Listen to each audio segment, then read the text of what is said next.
Vamos a repetir la modalidad para preguntas que quieran hacer. Seguramente alguna quedó por ahí. ¿Se pueden acercar? Acá, Berra, hubo gente que se vino desde Pilar para esta charla y Berra es uno de ellos. ¿Qué tal? Buenas tardes. Yo quería saber, después de todo lo que dijeron tanto Marina como Miguel Ángel y Félix, también Adolfo, que después de todo este problema, ¿no?, con el racismo de la sociedad occidental y la impunidad en cuanto a las leyes que tienen los gobernantes provinciales y nacionales, ¿qué queda, no?, para la lucha de los indígenas? Porque uno no sabe, por lo menos desde afuera, cuando me encuentro yo, cómo luchan ustedes que están adentro.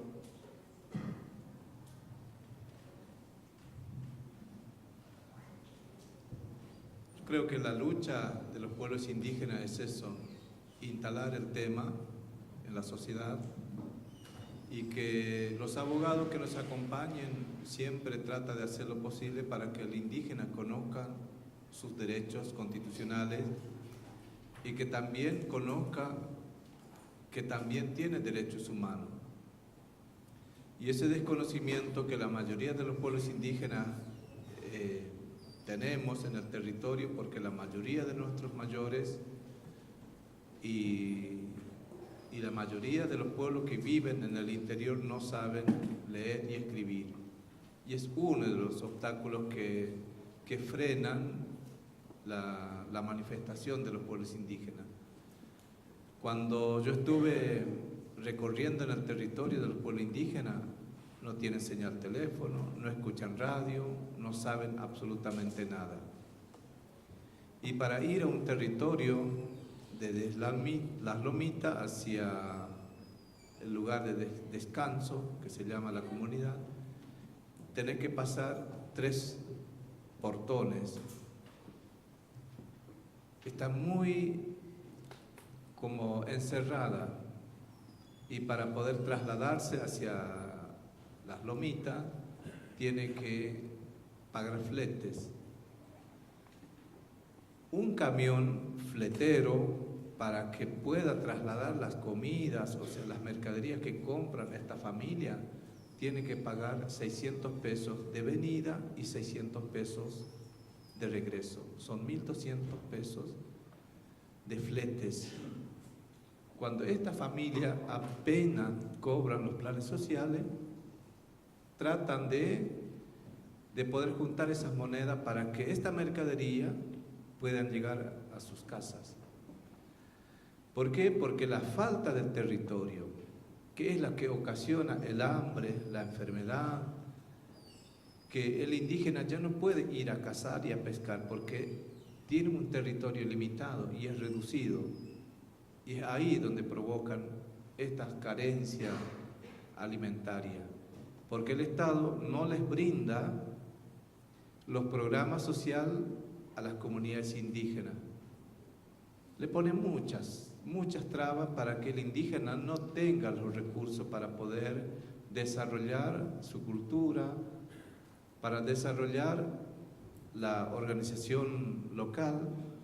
Y es uno de los problemas que hoy estamos teniendo, es la falta de una traducción de los derechos indígenas en el lenguaje de los Nibaclé, de los Pilagá, de los Huichí, y que los mismos hermanos tienen que hacer esa tarea. Las organizaciones, como el caso de ENDEPA, es la que colabora, si es que nos animamos a traducir el lenguaje propio para que aquel anciano y anciana entienda de que el derecho está escrito, no es necesario pedir, y exigir la aplicación mediante la presión, mediante la manifestación. Yo creo que ese es uno de los desafíos que tenemos como pueblo indígena, el de poder apropiar esa herramienta y usar en beneficio de los pueblos. ¿Qué tal? Buen día. Perdón, que te agrego un poquitito más. Dale. No, yo creo que sí, una forma de seguir luchando es no bajar los brazos y visibilizar la problemática indígena en distintos ámbitos y también ciertamente que de la realidad es que los pueblos indígenas no están luchando solos, sino acompañados de muchas organizaciones sociales, aliados de que, bueno, que muchas veces lamentablemente los pueblos, las comunidades, a veces por tantas necesidades, como dijo Félix, a veces quizás no identificamos, digamos, quiénes son nuestros aliados. Y muchas veces por ahí hay desconfianza, quizás, y me parece que lo que se está ahora ocurriendo es que estamos construyendo con distintas organizaciones y poder luchar para que se cumpla simplemente lo que está escrito, como dijo Félix. Y también el tema de los jóvenes indígenas, concientizar, de ir adquiriendo herramientas que no son propias de la cultura, pero que en este contexto y en esta realidad es muy necesaria para seguir luchando desde otro lugar, ¿no? Para poder obtener ese, como dijo Mabel, un hacha sin filo. Y me parece que eso fue una definición que me gustó mucho. Y nosotros, las generaciones no tan jóvenes, pero de mediana edad, creo que somos conscientes de que no podemos volver para atrás, no podemos vivir solamente del monte, en el caso del Ombegá, pero sí poder luchar por el territorio que todavía nos queda. Y si nos quedamos sin territorio, no podemos tener un desarrollo humano como dice la Constitución, ¿no? Y ahí entra todo lo que estamos debatiendo, el tema de la educación, y muchas cosas vienen después, pero lo principal es tener la casa, después los demás. Ahora sí, buen día. A mí hubo algo que me hizo mucho ruido, que dijiste vos, Jorgelina, que tuvo que ver con lo del DNI, tu nombre verdadero, y un poco englobando lo que decían todos, ¿no? El tema de la identidad, de la conquista occidental, del reconocimiento.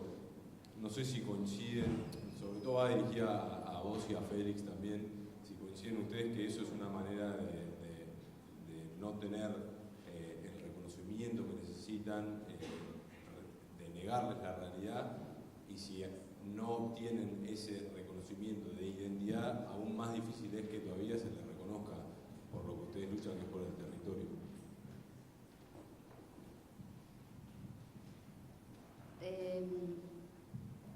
Puntualmente el tema de mi nombre, porque ustedes lo que tienen que saber y tener claro es que no todos los pueblos indígenas somos iguales, o sea, sí tenemos algo en común, que es la relación que tenemos con la naturaleza y estamos luchando por nuestro territorio, es una causa común y nos une a todos los pueblos indígenas.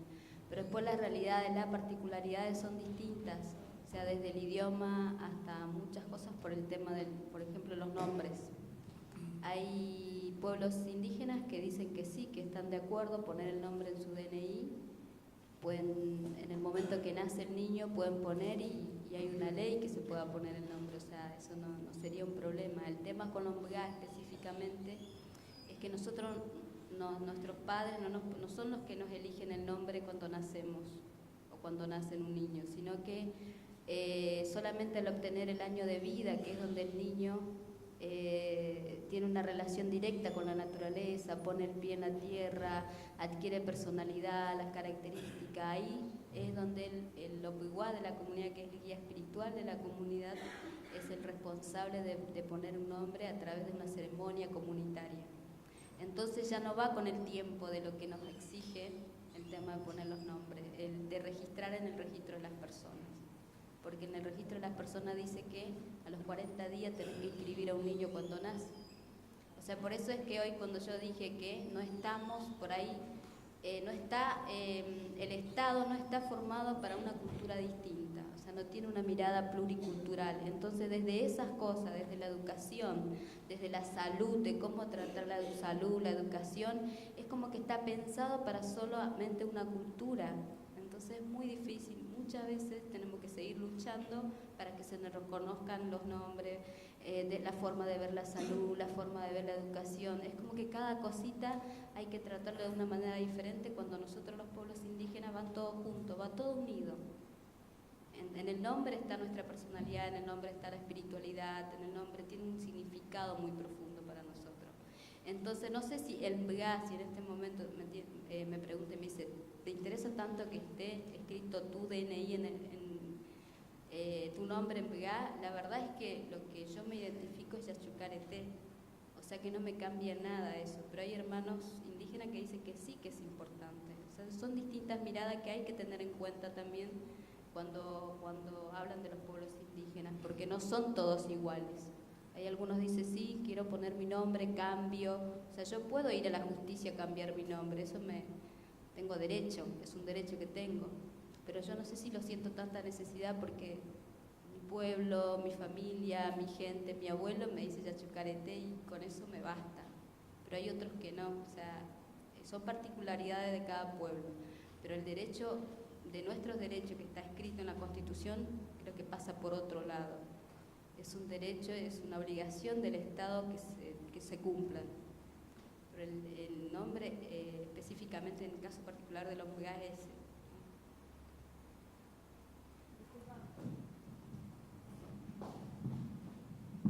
Con esto que vos estabas haciendo del DNI, ¿no hay forma de poner el nombre con el que te llama tu familia, te llama tu comunidad? Será más difícil de pronunciar, pero no es ni más ni menos que un nombre de otro lugar. ¿Cómo no entendí? ¿Cómo? Si no tiene la posibilidad de poner el nombre. Claro, eso es lo que yo digo, que sí, posibilidad tengo que hacer toda una presentación judicial para cambiar la partida de nacimiento de mi hijo, toda una presentación judicial. Pero hay, por ejemplo, ¿puedo agregar algo más? Hay una ley de nombres originarios que, obviamente, unos años atrás, si yo me querían poner Yasí o Yachí en MBGA, no lo autorizaban en el registro de las personas porque tenía una serie de listas de nombres que no te autorizan ni siquiera poner un nombre que no. Pero en el caso de los MBGA, hace poco hubo un decreto de la presidenta por donde se podía el tema de obtener DNI a los adultos y a los niños. En ese caso, cuando obviamente nunca tuvieron documento toda la familia, pueden poner el nombre en MBGA si ya lo obtuvo. Pero el MBGA sabe que si no les puso todavía el nombre su abuelo o el guía espiritual de la comunidad, él no puede inventar un nombre para poner simplemente en el DNI. O sea, yo no puedo inventar el nombre de mi hijo con el afán de tener el nombre figurado en el DNI, ¿me entendés? O sea, tiene otro significado mucho más profundo para nosotros que simplemente tenerlo en el DNI.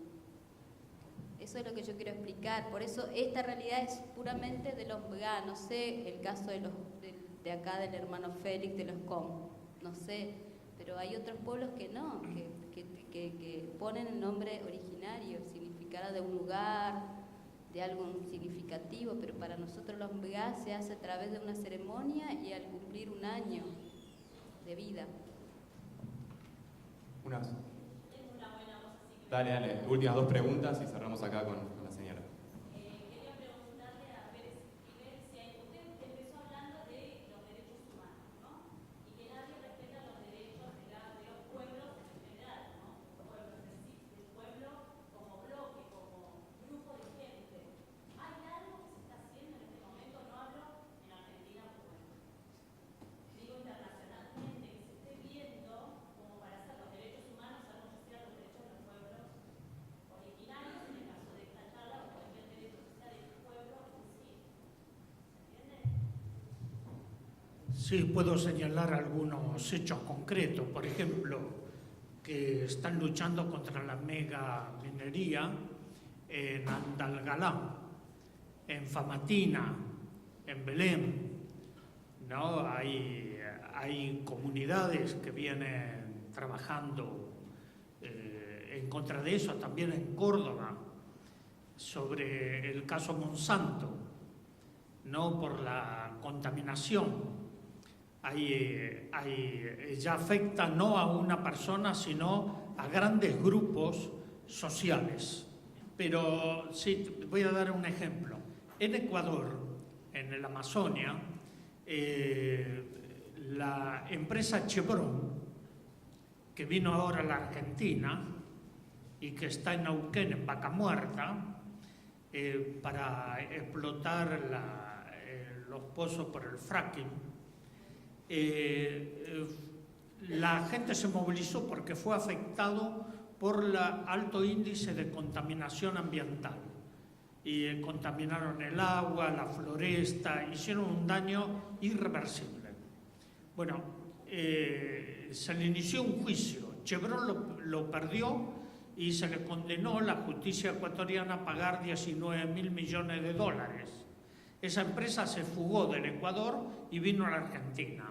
Aquí fue aceptada y firmaron contrato y la justicia ecuatoriana embargó los bienes. ¿Qué hizo la Corte Suprema de Justicia Argentina? Le levantó el embargo para que pueda negociar con el gobierno argentino y actualmente están en Vaca Muerta. ¿No? Eso. Ahora, el pueblo ecuatoriano, toda la Amazonia, pero también el resto del Ecuador, lógicamente que se pusieron de parte de esas comunidades indígenas afectadas.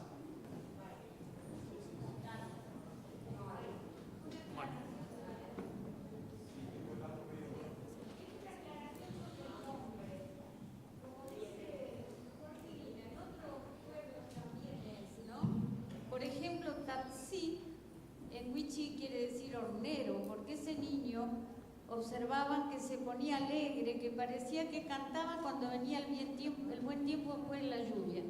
Cuando le van a poner Tatsí, dice, pero no se sabe si es varón o mujer. Entonces Tatsí Manuela, Tatsí Rubén. Eso tampoco es la aceptación del nombre, ¿no? Davichi en Toba, el que nació a la madrugada. Le exigieron poner un nombre a continuación para que se sepa el género. Vamos con la última, si ya cerramos. Qué responsabilidad. Miguel, un poco ver tu mirada respecto al lugar de la educación en un poco lo que vos planteabas, ¿no? Y atendiendo a que esto es un espacio de educación, ¿cómo ves vos las posibilidades, el rol ante el discurso hegemónico? Todos nos proponemos, digamos, contribuir a un análisis, una mirada crítica, etcétera, pero más allá del propósito, a veces...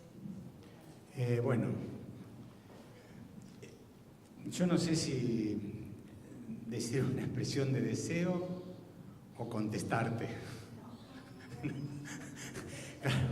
Claro, porque digo, acá una cosa dijo Jorgelina respecto de la cuestión del tiempo.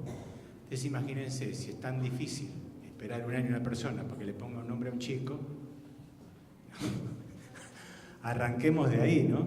Arranquemos de una dificultad tan pequeña y vengamos como es en el sistema académico, que es una lógica aparte, que nos alienta a llevar a cabo una carrera que está con la lógica del capitalismo, es decir, producir mercancías, papers, para ser reconocidos institucionalmente, para que trabajemos de investigadores o cosas por el estilo. En primera instancia, el ámbito académico es un ámbito, en este sentido, tremendamente retardatario. Bueno, ahora bien, sumado a esto, que ya es de por sí retardatario, estamos en un capitalismo cuyas clases dominantes no están dispuestas a aflojar absolutamente nada. Por lo tanto, lo que yo estoy más cerca de la jubilación que de, digamos, en primera instancia, después se verá, ¿no? Con ayuda de Dios a lo mejor gambeteamos un poco el exilio. Pero lo que acá muchas veces se dijo, todos hemos coincidido con eso, en la toma de conciencia y la actividad casi militante. De hablar de estas cosas y problematizar esto y trabajar sobre la conciencia y sobre la reflexión es en principio lo único que nos queda. Porque desde el punto de vista institucional, de reconocimiento, de nuestra propia supervivencia ligado a eso, es altamente complejo. Pero sí está la posibilidad, que en esto, digamos, yo soy occidentalista, ¿no? La posibilidad que hemos aprendido de que uno enseñando puede modificar el sentido de realidad de las cosas. Pero esto es una cosa lenta, tan lenta como la lentitud que nos pueden enseñar los pueblos originarios. O sea, si nosotros estamos dispuestos a llevar a cabo un cambio en el tiempo y no, digamos, tratar de levantar rápidamente la cosecha, porque esto es como decía Weber, ¿no? El científico hace un aporte y después queda perimido y viene el otro, y, digamos, entregar nuestra vida, avanzar un poquitito, pero muy poquitito, ya creo que es un paso enorme. Pero es absolutamente militante esto, ¿eh? No es una cosa que nadie nos va a decir muy bien, le doy este espacio, no, porque precisamente estamos luchando contra algo que está constituido. Se promulga una ley y estamos hablando como si todavía se no hubiese promulgado. Entonces, no nos dimos cuenta, digamos, que estábamos homenajeando a Roca cada vez que comprábamos algo. Bueno, todo esto, ¿no? Estas cuestiones, esto es lento. Pero si asumimos la cuestión de la lentitud y trabajamos desde el punto de vista pedagógico, en el sentido de ir mostrando en dónde estamos parados, yo creo que es un avance importantísimo y esperanzador.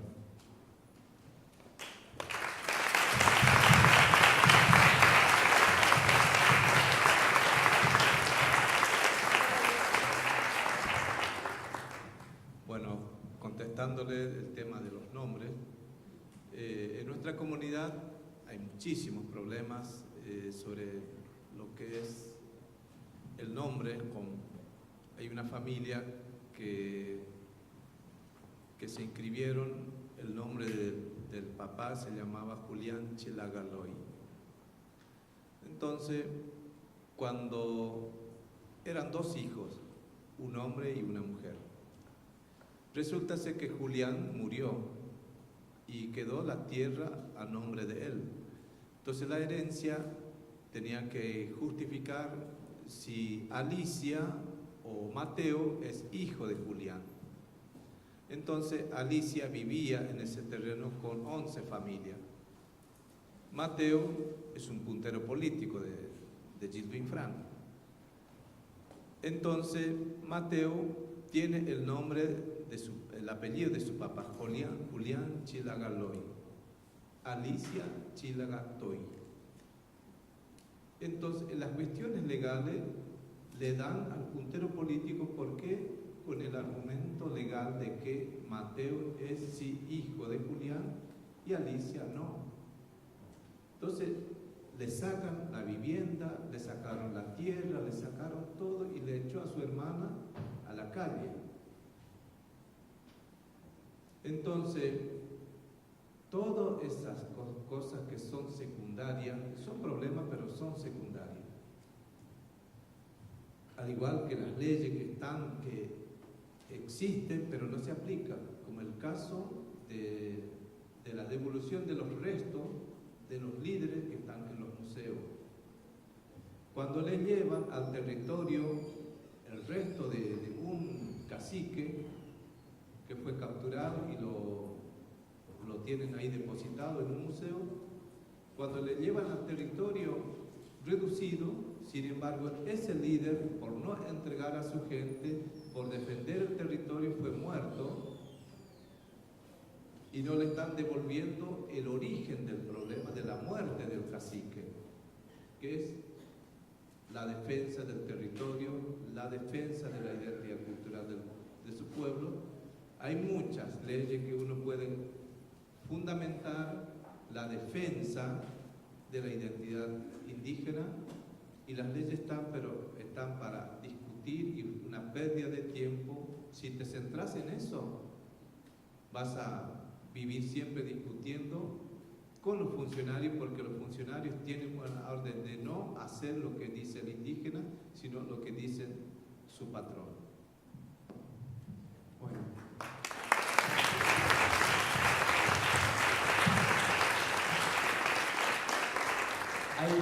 Hay una última cosita que tenía ganas de decir. Máximo, ¿no?, comentó al principio que en esta jornada trabajaron cerca de 30 personas. bien, estudiantes de relaciones públicas, de publicidad, de periodismo, profesores, bien, el profesor Candia, mucho laburo de la profesora Raquel Soto, Camila Naveira. Y una de las primeras cositas que hicimos fue preguntarnos por qué queríamos hacer esto en una ronda, ¿no? Intentamos replicar una asamblea. Y ahora, cuando lo escuchaba a Adolfo hablar de Evo Morales, me acordé una anécdota. Yo estudio a los pueblos indígenas originarios campesinos, y en una charla con un académico boliviano, ¿no? Comimos unos fideos, tomamos un vino de Tarija, fumamos, tabaco, por supuesto. Y en un momento, él me preguntó: Damián, ¿vos qué querés de tu vida? Entonces yo pensé, no sé si 30 segundos o media hora, porque vieron que uno pierde la noción del tiempo, y yo le respondí algo que responde cualquiera: ser feliz, ¿no? La mayoría de ustedes están estudiando esto para ser feliz, ¿sí? Y él me dijo algo muy cortito que en la última semana vengo recordando, y es: está muy bien, pero cuídate el almita. Cuídate el almita. Entonces al otro día, ¿no? Una vez ya recuperado de esa tarde, esa noche, en el Valle de las Ánimas, en el sur de Bolivia, yo fui y le devolví la llave, ¿no? Y me dijo, y yo le dije: che, qué bueno este cuídate el almita, le hice la explicación filosófica que había tenido, y él me dijo: Damián, entendiste todo mal.